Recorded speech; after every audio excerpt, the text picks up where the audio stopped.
Vampire Book 1, Chapter 22. Heal you? Heal him? My thoughts echoed hers. You're the only way, he said patiently. The only way to cure this disease. I have been watching you for years, waiting until I was certain. Lisa shook her head. I cannot, no, I cannot do anything like that. Your healing powers are incredible. No one has any idea just how powerful. I don't know what you're talking about. Come on, Vasaliza, I know about the raven. Natalie saw you do it. She could be following you, and I know how you healed the Rose. She realized the pointless of denying it. That was different. Rose was not that hurt, but you. I cannot do anything about Sandrock's syndrome. Not that hurt? He laughed. And I'm not talking about her ankle, which was still impressive. I'm talking about the car accident. Because you're right, Rose don't get any hurt. That hurt? She died. Let the words, he let the words sink in. That is, no, she lived. Finally, Lisa managed. No, well, yes, she did. But I read all the reports. There was no way she could have survived, especially with so many injuries. You healed her, you brought her back. He signed, half wistful and half weary. I could suspect you could do this for so long, and I tried so hard to repeat it to see how much you could control. Lisa caught on and gasped. The animals! It was you! With Natalie's help. Why could you do that? How could you? Because I had to know. I have only a few more weeks to live, Vasalisa. If you can truly bring back the dead, then you can cure Sandrocks. I have to know before I took you away that you could heal at will and not just in moments of panic. Why take me at all? A spark of anger flared up in her. You are my near uncle. If you wanted me to do this, if you really think I can, her voice and feelings showed me she don't really entirely believe she could heal him. Then why kidnap me? Why don't you just ask? Because it is not a one time affair. It took a long time to figure out what you are, but I managed to acquire some of the old histories, scrolls, kept out of Morai museums when I read about how wielding spirits works. Wielding what? Spirit. It is what you have specialized in. I have not specialized in anything. You're crazy. Where else do you think these powers of yours have come from? Spirit is another element, one few people have anymore. Lisa, mind was still reeling about kidnapping and the possible truth that she could brought me back from the dead. That does not make any scene. If it was not common, I still could have heard of another element or of someone having it. No one knows about spirit anymore. It has been forgotten. When people do specialized in it, nobody realizes it. They think the person simply had not specialized at all. Look, if you're just going to make me feel, she abruptly cut herself off. She was angry and afraid, but behind these emotions, her higher reasoning had been processing what he could said about the spirit users and specializing. It now caught up with her. Oh my God, Valdemar and Miss Crab! He gave her a knowing look. We have known about this all along. No, I swear, it is just something Rose was looking into. She said they were like me. Lisa was starting to change from little scat to all scat. The news was too shocking. They are like you, the books. Even say Valdemix was full of spirit. Victor seems to find that funny. Seeing that smile made me want to slap him. I thought Lisa was still wanted him to know wrong, to be wrong. The idea of not specializing was safer than specializing in some freakiest element. I thought that meant like the Holy Spirit. She does everyone, so does everyone else. But no, it is something else entirely, an element that is within all of us, a master element that can give you indirect control over the others. Apparently, my theory about her specializing in all elements was not so far off. She worked hard to get a grip of the news and her own self control. That does not answer my question. It does not matter if I have the spirit thing or whatever. You don't have to kidnap me. Spirit, as you have seen, can heal physical injuries. Unfortunately, it is only good on acute injuries, one time things. Rose ankle, the accident wounds for something chronic, say a genetic disease like Sandbox continual healings are required. Otherwise, it will keep coming back. That is what could have happened to me. I need you, Vasalisa. I need you to help me fight this and keep it away so I can live. That still does not explain why you took me, she argued. I could have helped you if you could have asked. They never could have let you do it. The school, the council, once they could have got over the shock of finding a spirit user, they could get hung up on ethics. After all, how does one choose who gets to be healed? They could say it was not fair, that it was like playing God, or else they could have worry about the toll it could take on you.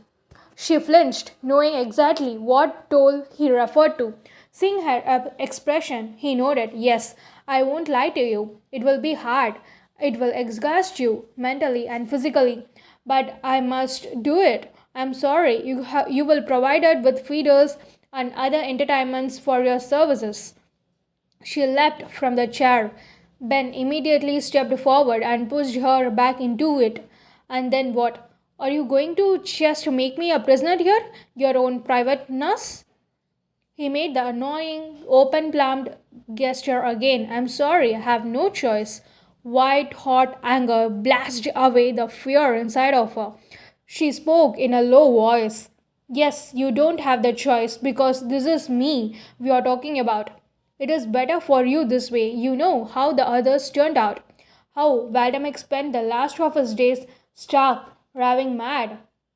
How Sonia Crab had to be taken away. The trauma you have experienced since the accident comes from the more than just your family loss. It is from using the spirit.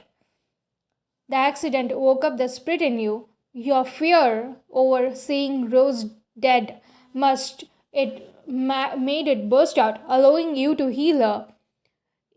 It forged your band, and once it is out, you cannot put it back. It is a powerful element, but it is also dangerous. Earth users get their power from the earth, air users from the air, but spirit, where do you think that comes from? She glared. It comes from you, from your own essence. To heal other, you must give part of yourself. The more you do that, the more it will destroy you over time. You must be noticing that already. I have seen how much certain things upset you, how fragile you are. I'm not fragile, she snapped. And I'm not to go crazy. I'm going to stop using Spread before things get worse. He smiled. Stop using it? You might as well stop breathing. Spritz has its own agenda. You will always have the urge to help and heal. It is part of you. You restore the animals, but you don't think twice about helping Rose. You cannot even help compulsion, which spirit also gives you special strength in, and that is how it will always be. You cannot avoid spirit. Better to stay here in isolation, away from the other sources of stress. You could either have become increasingly unstable to the academic, or they could have put you on some pill that could have made you feel better but stunned your power. A calm core of confidence settled inside her, or one very different from what I could have observed over the last couple of years. I love you, Uncle Victor, but I'm the one who has to deal with that and decide what to do, not you. You are making me give up my life for yours. That is not fair. It is matters of which means more. I love you too, very much, but the more are falling apart. Our numbers are dropping as well as let the strigoi prey upon us.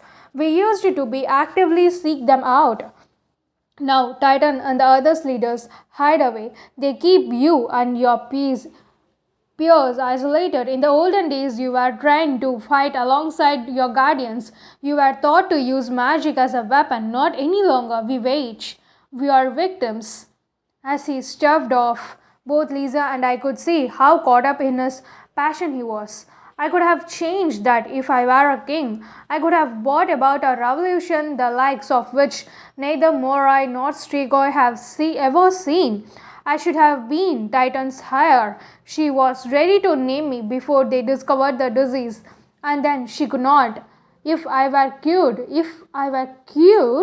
I could take my rightful place.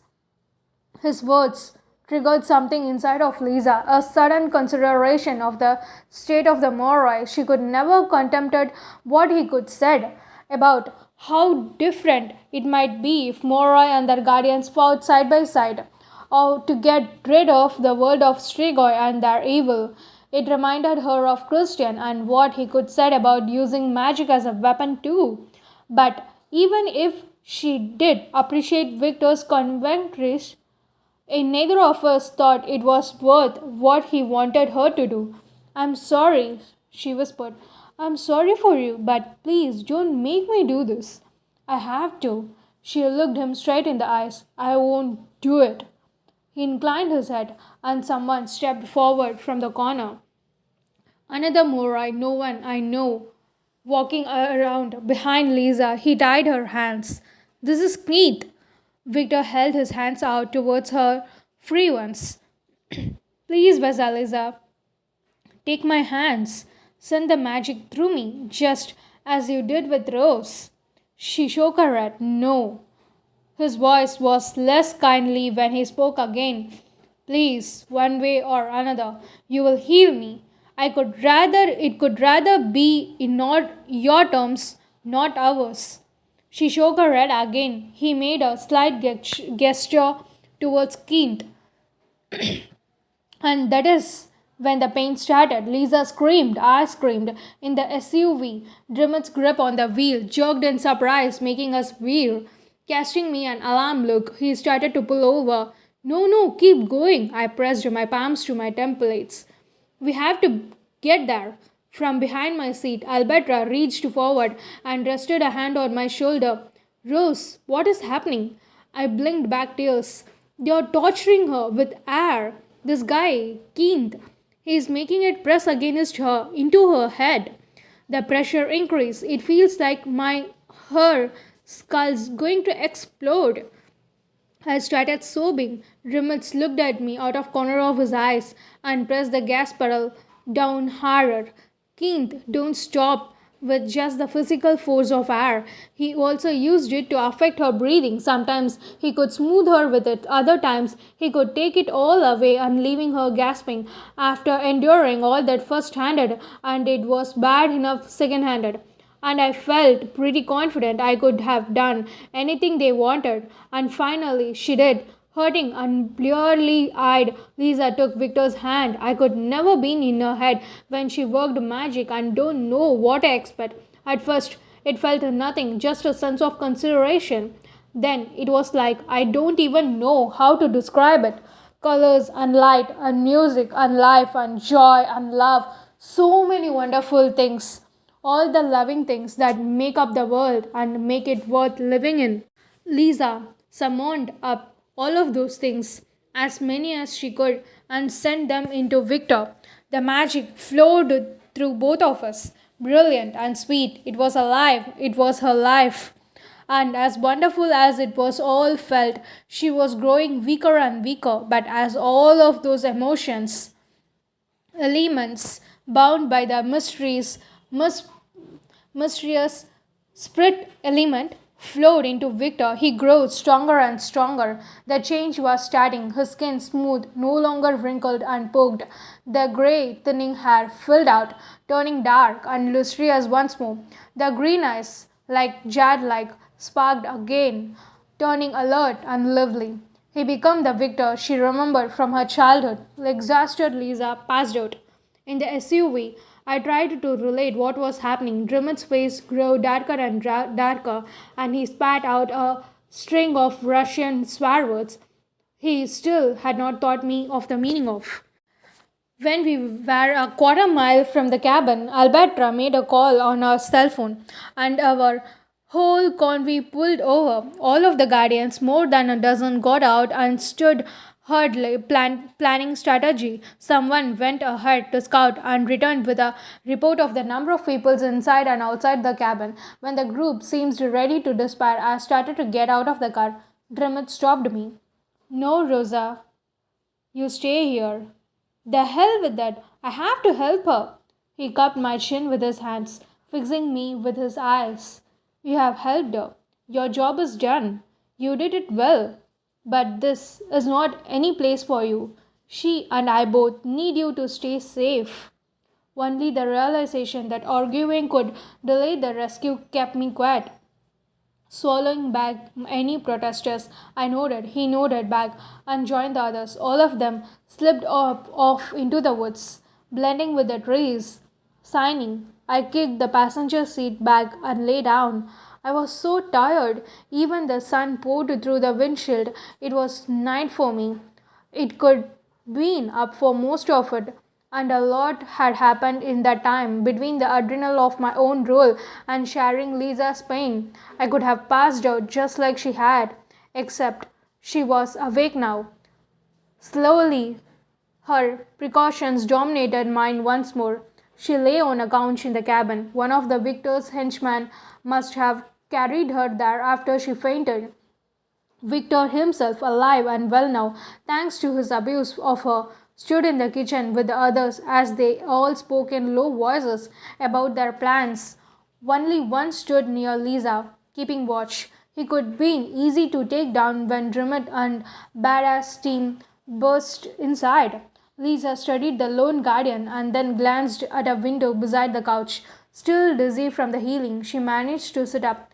The guardian turned around, watching her warily. She met his eyes and smiled. You are going to stay quiet, no matter what to do. What I do, she told him. You are not going to call for help or tell anyone when I leave, okay?